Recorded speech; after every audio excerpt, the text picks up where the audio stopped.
Hi, welcome to the Zombie Eaters podcast. Hi, Zach. What's up, Rosie? How you doing, man? I'm doing good. How are you? I'm tired. Yeah, you've been... Yeah, I got the sleepies today. Yeah. I got the sleepies. I'm tired. That's what you get for applying for a 7:30 a.m. I thought you were going to Syracuse say time. applying yourself to be a better person and help the environment, but yeah, applying for a class. Well, it's a class. I'm like this is basically the equivalent of like academic rape. I don't have a choice. Yeah. You know, You're getting academically raped. I am. I feel that, dude. I had 8 a.m. classes. That was rough. Yeah, but I have to be up at 7 a.m. our time. I mean, New York time. Yeah, you have to travel to New York and then wake up at 7 Yeah, so I got to get up. I got to go to New York. Yeah. I got to be in class by 7 You have to wake a.m. up at now. Yeah. Yeah, so yeah, I started school this week. And after having a nice long break, that was the one cool thing about COVID was it kind of shifted things last semester. So I ended up having basically all of June, well, half of May, or most of May, all of June, July, and practically all of August off. Yeah. But the downside of that was I got, a lot of time off. And Got used to not being in school. Right, Yeah. right. And I ordered a bunch of books. I read a bunch of books on my break, like leisure books, not like school books. Yeah. And now I can't even look at a book because I've been doing so much fucking reading. now you know, have to, it right? took all the fucking fun out of it. Yeah, yeah. So, but it and on the other side of things, it's we've come a long way. Especially people like us, and because we were little fuckers. Yeah. Yeah, I mean from like the get go. Yeah. Little fuckers. Absolutely. Yeah, I mean, I wanted to show everybody this lovely photograph I have of you. Look at this little fucker. Does it show up on there? Oh, I don't know. Let's see. Yeah. Look at that kid. Look at that little fucker. I look innocent. Yeah, you look innocent. Why don't you tell us about that guy? This little football holding little Lothario. Well, my mom always had me in sports. Couldn't hang. I dicked around the whole time. Got in trouble all the time. There was one time, one of my friends always had really good ideas, and we decided to. I was always that friend. Yeah. Yeah. My friend came up with the ideas, and I followed through. Yeah. And we had some like lawnmower gas in the garage. Oh boy. And I just poured it on the driveway and lit it on fire. What the fuck? Like we just poured gasoline. What age were you? That kid? That kid, yeah. That kid is me, and I am that kid. Yeah. So wow. Yeah, we caught it on fire, and then we made my brother. I think we made my brother skateboard through it, and we got it on camera. The videos are long gone. But Dude, you were jackassing before jackassing was a thing. yeah. We Yeah. looked up to those guys. It was like CKY times. You shouldn't look up to those guys. Yeah, we did though. Yeah. Those guys are all a bunch of fucking morons. Yeah, and so was I. I mean, people always say like, "Oh, they made millions of dollars." They're not morons. Yes, they are. No, they're morons. They're just Absolutely. proof that an idiot can make it. Yeah, absolutely. Yeah. So yeah, I looked up to those guys, but like even beyond that, like there was an instance where I ended up kicking my mom in her ass, like physically assaulting my mom.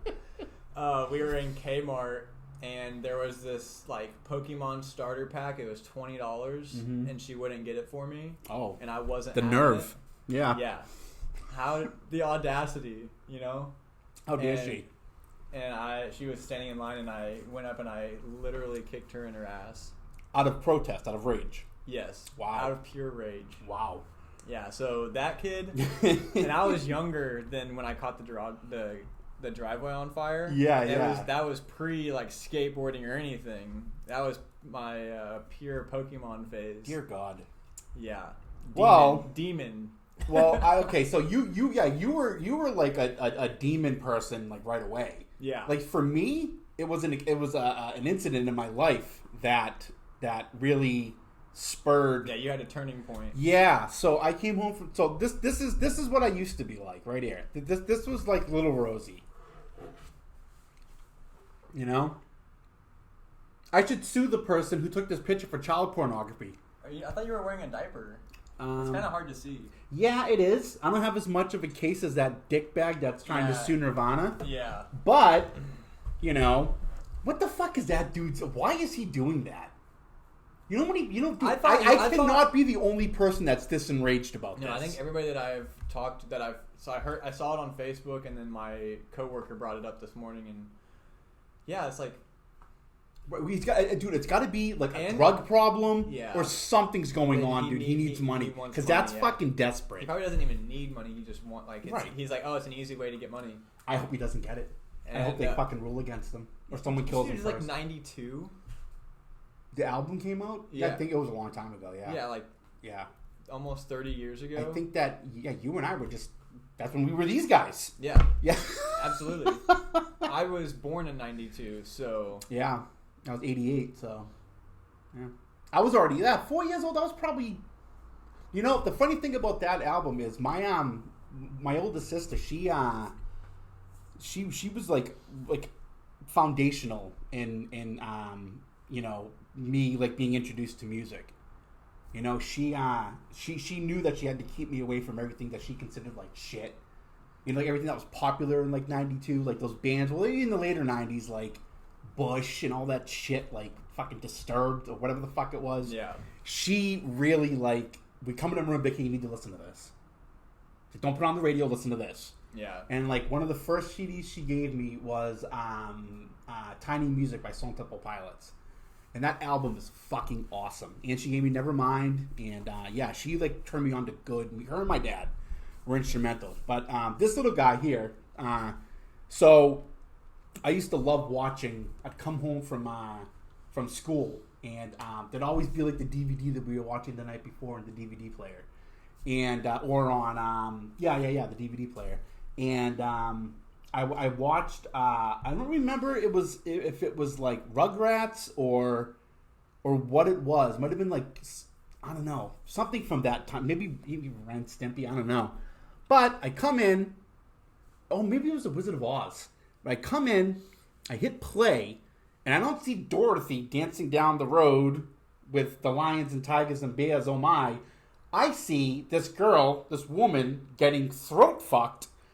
And oh my god. At the time, I didn't know that was throat fucking. Right. I thought that this was like a fucking, like a crime being committed. I started like crying, and my grandfather, because he lived with us before he passed away, he comes out and he goes, oh, what are you doing watching that? And he like, took it out and like put it in there. I'm like, what are you doing watching that? So I was exposed. Crime. Yeah, I was exposed to a violent throat fucking when I was just a sexy little baby, and it fucked me up. That's all I could think about was that image in my head, you know. And it turned you. It turned me. Like I was just a raunchy little pervert. Like years later, I mean, everything that like every idea that I came up with, that's like 90% of them were perverse. Yeah. Like every like year, that influenced. Right. Like every year at Hampton College in Western Massachusetts, which is like maybe an hour or 2 hours from Syracuse, they do this thing called Trip or Treat, where they all like eat like shrooms or acid or some kind of psychedelic drug, and they go, well, trick or treating. Like half the student body at this college. I'm like, that's fucking stupid, because I wasn't into psychedelic drugs. I just like to drink. Yeah. I'm like, we should go do dick or treat. And without even like asking me what I meant, everyone's like, okay. And so, and like, it wasn't even a thing. Yeah, it wasn't even a thing. They were just down, dude. They were down for anything. Yeah. Oh yeah, they were about it, dude. About it. And so what the thing was, the idea that I had in my head before like some kind of divine like intervention happened, I was like, you're going to go to jail and you're going to get into a lot of trouble. It's not that's going to be trouble for the rest of your life. The thing was like trick or treat and like pull our dicks out if they don't give us candy. And I thought better of it. And I was like, oh, we'll just call people dicks. They're like, okay. But still, that dick attitude, that dick. Oh, so it's just you just call people dicks. If they, but if they don't give you candy. Then? Yeah, but what I wanted to do was say dick or treat, like dick or treat, give us candy. And You're adults. and pull our dicks out. Like, Yeah. 7 of us. That would be great. It'd also be. But there's also, a sex offender kicked out of college. But also, like, if the lights are on, like, they're gonna give you candy, right? I mean, there's been times where it's been trick or treat, even here, where people like teenagers will come to the door not wearing anything. I'm like, fuck off! You're an asshole. I'm not giving you candy. At least make an effort. I see. You know, you go out without a costume, right? Just we didn't have any costumes. I remember my buddy was like, "What are we gonna be for Halloween?" I'm like, "Drunk." Like, that's a costume. That's something that you can be. Yeah. I've seen little kids dressed up as hobos. Yeah. You know? And I'm like, you know what? That's actually could be a possibility, buddy. You think it's funny to the little kids trick-or-treating? Because if the little kids are trick-or-treating and they're dressed up like hobos and like their parents are like miserable walking them around, I'm like, that's your dad. You're your dad. you're your dad for Halloween. Yeah. He's like, yeah, fuck you. I'm like... He's like, yeah. When me and my friends didn't have costumes, we would, you know how they have like that fake blood? Yeah. Yeah. You can go to the store and get like a pint of fake blood for like $4. We would go and buy out all of Walmart, and we would take it home, and we would wear cut-off jean shorts and white t-shirts and just drench ourselves in fake blood. The visual for me is hard to appreciate, but the story's good. Yeah. Yeah. So we would just be drenched in fake blood. And that we would be go your out, costume? And that's our costume. And we would go out and party. And people fucking loved it. Yeah. I bet. I have pictures of like a party where like all of us guys are just drenched in blood. Yeah. So it's like a whodunit. A what? Like a whodunit. Like who fucking bloodied you up? It's a whodunit. It's a mystery. It's not. To the people that are giving you candy. I mean, like, oh, it's a whodunit. Like, who fucked you up? Why are you covered in blood? It's like a murder mystery. I don't think that's... No? I think it's a whodunit. I think that's a he. I think that's the word you're looking for, the whodunit. I wasn't looking for a word. Well, you like when you were explaining it, you were like, yeah, we went to Walmart, we got those. Seems like you were like kind of searching for like what the situation was. It's a whodunit. No, we know who did it. Who did it? We did it. Yeah, but the people. But the people that are giving you the candy, to them. Well, like my buddy, I would like help all my friends, you know. My go juice. And my hands would be covered in blood, so obviously it was like a he done it. But if you guys all did the same thing, then all your hands are covered in blood. Maybe you could have been fighting off the assailant. So who done it? Okay. All right. So and there was another time on Halloween where I wanted to dress up as a human emotion. Okay. So I was like thinking I'll stick my dick in a custard pie. I'll be fucking disgusted. Get it? Wait, what? So there was another Disgusted. Halloween. Yeah, fucking disgusted. Fucking disgusted. That's my human emotion. So you put your dick... I was going to, but then I thought better of it.